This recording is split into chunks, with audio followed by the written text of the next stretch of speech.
একজন পুরুষ যখন সফল হয় সবাই তার প্রশংসা করে, কিন্তু যখন ব্যর্থ হয় কেউ পাশে থাকে না। আর এই সব কিছুর জন্য দায়ী কে? বলছি, মেশিনে প্রিন্ট করা টুকরো কাগজগুলো। হ্যাঁ, যদি তাই না হবে, মানুষ সৃষ্টির সেরা হয়েও কেন এই টুকরো কাগজগুলোর কাছে বারবার হেরে যায়? কেন কেন কেন?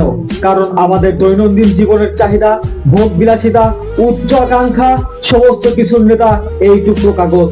পুরুষও কম না ভাই। ব্যর্থতার গ্লানি নিয়ে তবুও সে হাল ছাড়ে না। শত দুঃখ, কষ্ট, হতাশার মাঝেও মুখে হাসি রাখে। নিজেই নিজের সান্ত্বনা হয়ে নিজেই নিজের কাছে আশ্রয় খোঁজে। পুরুষ মানুষের জীবন মানেই নীরব সহ্য করার গল্প। তার হাসির আড়ালে লুকিয়ে থাকে অজস্র না বলা কথা, চাপা কষ্ট, অবাক্ত কান্না এবং সবাইকে ভালো রাখার অন্তত প্রচেষ্টা। হয়তো সে একদিন সাকসেস হয় বা হবে, কিন্তু ততদিন বয়স বাড়ার সাথে সাথে তার বেঁচে থাকার শক্তি এবং আশাটাই মরে যাবে। হ্যাঁ, এটাই পুরুষ।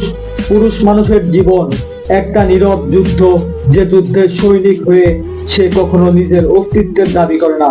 পুরুষ সারা জীবন অন্যের জন্য বাঁচে, নিজের জন্য বাঁচে না। পুরুষ সারা জীবন খেটে যায় তার পরিবারের জন্য, নিজের জন্য না।